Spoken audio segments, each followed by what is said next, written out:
It's an escort mission. And of course, they let a teenager do it.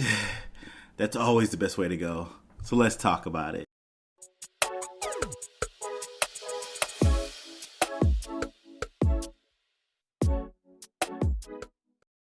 What's up, everybody? Welcome back to the Black Geek Cool.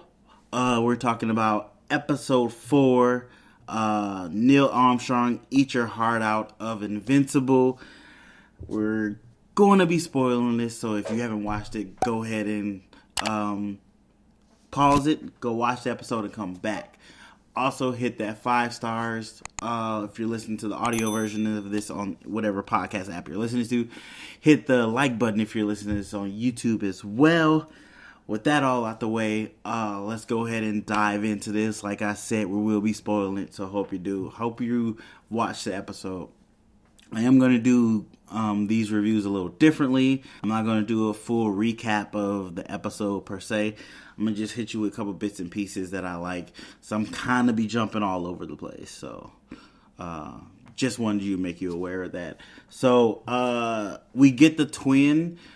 As the last episode, the one twin died. He used his twin as a shield. I forgot to talk about that.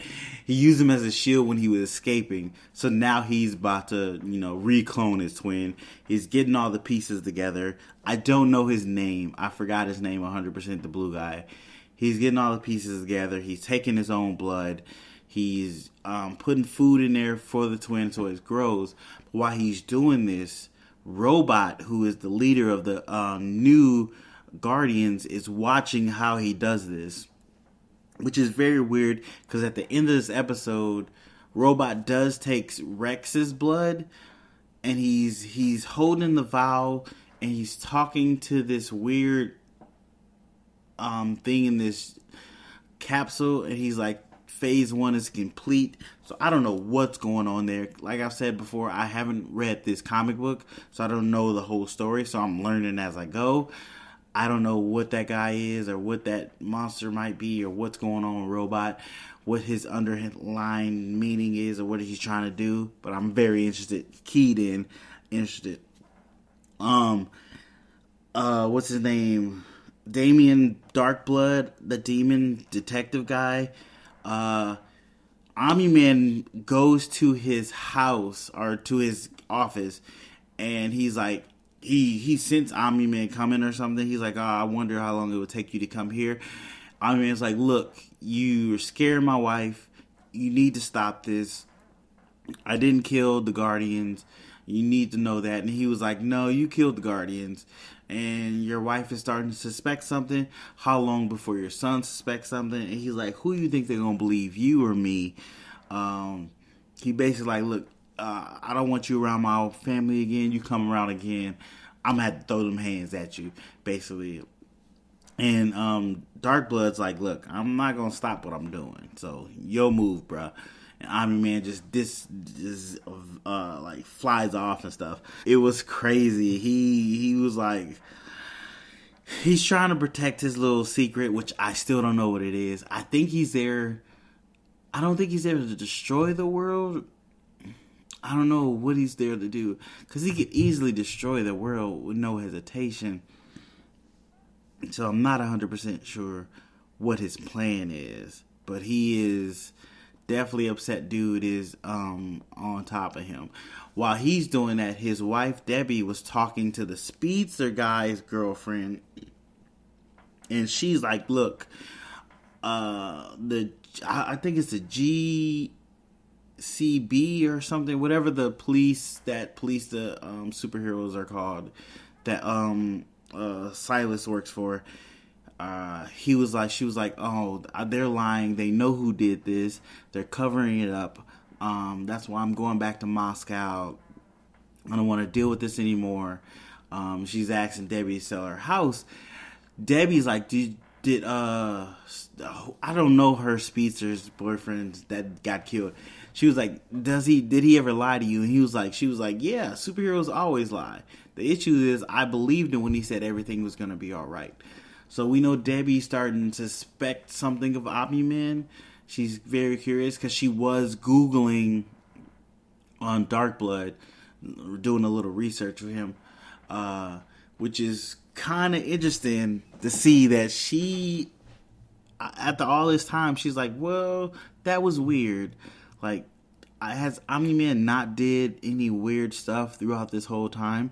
She did say when Mark got his powers, Omni-Man start acting differently. He started getting more aggressive and stopped caring as much or acting weird with once their son got his powers.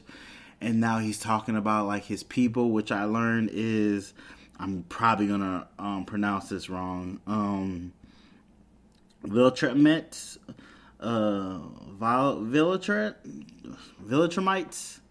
Viltramite. I think that's the name of his people. She's like, you never talked about them before. What is this? And he hit her with that smooth, because they were having a little argument about, what was the argument about?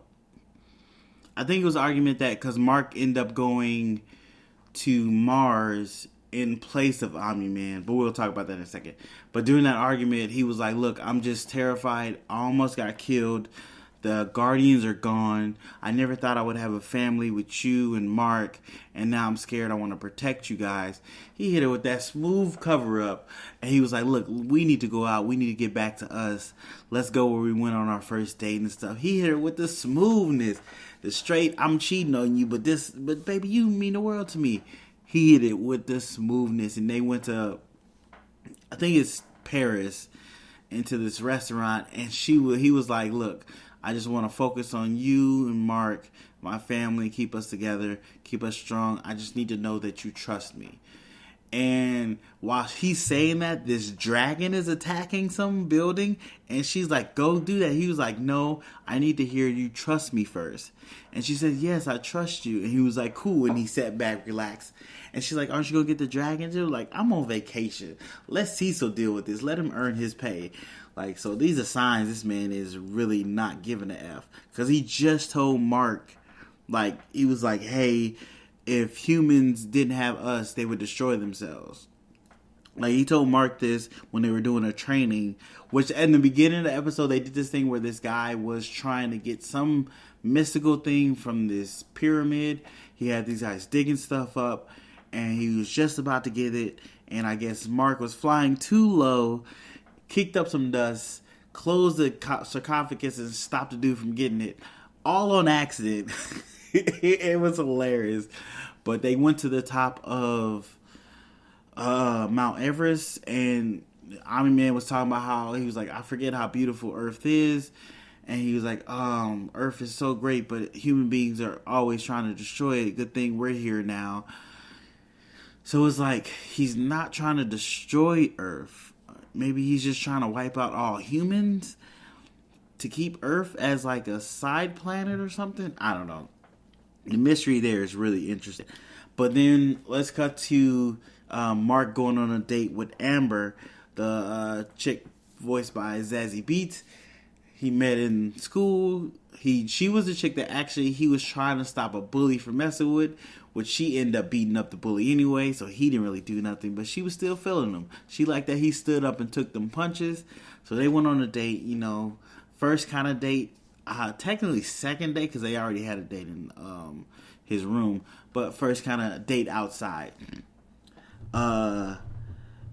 They were getting along good. They had a good conversation, chilling. He learned a little bit about her. She told him about this box she wanted to bring back from one of her trips, but it was too big to pack. He was about to buy it, and he so noticed that thing cost like $800. He was like, ooh, how about this rice sorter? That was a cool little joke, interesting joke. But they had a good date. And then let's get to Cecil. Oh, I forgot about this. So the new Guardians came to the new, well, not the new, but the old Guardians headquarters. That's where they're going to be staying. That's when Robot got Rex's blood, and Rex is trying to hit on Monster Girl, and the Robot was like, look, don't mess that up, because you already messed up the stuff with Adam Eve, that you're going to mess up the team. He's like, Robot, don't sweat it, whatever. Cecil comes in, he's like, hey, you guys pick up your jaws. This is not a tour. You guys are new heroes. This is your job. Get settled in and get to work. The sooner you know what you're doing, the sooner people stop dying. So Cecil's all about that business. Stop playing. We got a job to do. Cecil then went to go see Omni-Man, which he accidentally teleported in Omni-Man's house. Omni-Man almost killed him. Cecil was like, oh, you know how this teleport thing is not precise. I'm going to teleport outside your door. Omni-Man was like, what do you want? Cecil's like, we need you to escort some astronauts to Mars to make sure they're safe. Omni-Man's like, I don't have time for that. I have things to do here. I'm training my son. I still need to find out who killed the Guardians. Being with the Guardians gone, I'm needed on Earth. And he started saying, like, Cecil, it feels like you're trying to get rid of me. And so Omni-Man's kind of suspecting Cecil of knowing what's going on. Of course, we find out later that Cecil 100% knows what's going on. He's just trying to figure out a way. He's trying to figure out why Omni-Man did what he did and how to stop Omni-Man. But after Omni-Man asked Cecil to do this, after Cecil asked Omni-Man to do, I think I said that. He said no, and then Mark was like, "Well, I'll do it," and Omni-Man was like, "No, you got more important things to do than to babysit some astronauts." And he was like, it'd just be I could just zip right up there and zip right back. And he was like, the fact that you don't know how far Mars is a big reason that you need to stay in school. But then his mom came in and was like, look, son, people are going to tell you how to use your powers, what to do with your powers. You have to make the decision on your own what you decide to do with your powers. So, of course, he ends up going. But he's worried if he leaves right now, because it's like a 2-week mission. He leaves right now, things in him and Amber might not go well. So he goes to see her right before he leaves. He actually goes to see Adam Eve and try to figure out the best way to tell someone I'm leaving without telling them, being superhero, little stuff like that. And she tells him, look, if you tell someone your secret identity, you better make sure they're okay with that and you want them in your life, because it's a big secret to let know. So he decided not to tell Amber, but to tell her, like, hey, I'm about to go, he's about to go actually help and volunteer. And being that they were talking about that, she sees that's a positive thing. And he's like, look, how much goodwill have I built up? She's like, because I'm going to be gone for like 2 weeks. She's like, you got about 3 weeks of goodwill. So he like, cool. So he gets up on the ship. He's flying into space. While he's flying into space, Cecil catches Darkblood at Omni-Man's house. Darkblood was looking for clues, and he left a note in the closet. I don't know who the note is for. I'm pretty sure it's for Debbie, Omni-Man's wife. But he senses Cecil there. He's like, Cecil, what do you want? Why are you hiding? Cecil's like, I'm not hiding. Omni-Man told me you were still snooping around, so I got to bring you in. He brings Darkblood to the GCP. We're going to call it GCP. I don't know if it's GCP. We're going to call it that. And he's like, look, I told you to stop questioning Omni-Man, stop investigating this. And he's like, well, no, first he told him, like, we found blood in your office. It's dry, but it was enough to test. Found out it's the Guardians' DNA. He was like, clearly planning. I didn't kill the Guardians. I'm trying to figure out who killed the Guardians. And he was like, Omni-Man actually killed the Guardians. He was like, I know all of that, but I still have to do this. He ends up exorcising Darkblood. He tells him, like, look, I told you, this is the only reason I'm doing this because you won't stop investigating, dude. I told you, I already know he did it. I need to know why he did it and how to stop him. And for that to happen, I need you not to be messing with him. So I gotta exercise you. So Darkblood's going back to hell. So let's get back to Mark on Mars. The mission's going good. The astronauts are collecting stuff. And of course, Mark gets bored because he's a teenager. He gets bored while hiding away, making sure the astronauts are good, falls asleep, wakes up, sees they're gone, just sees footprints. He ends up finding the end of their footprints, there's a underground cavern he goes into, and these, what are they called? What are they called? Squidids, sequits, shoot to his face. Turns out they're this kind of hive mind control alien take over the planet monsters. They don't affect the Martians because the Martians, oh yeah, they're Martians too, which you kind of know, but because one of the Guardians is a Martian, but these are different Martians, but there's Martians. The Martians aren't affected by these creatures because they can shapeshift and change their shape so they can't get absorbed. Clearly, Mark is invulnerable to them as well. But the astronauts aren't. So the Martians actually took the astronauts to keep them safe. But in the end, they're going to kill them because they're like, hey, if we let you go back, there's a chance these squid guys might go with you and they can multiply and take over the universe and destroy the world. So to be safe, we're just going to murder you 5 guys. And Mark's like, hold on, you can't murder these guys. I'm supposed to watch them. And of course, he has to escape from them. So he's escaping. And of course, one of the squids does take the form of one of the astronauts. And he's going on his way to Earth. So that's going to be a problem. And that's the end of the episode.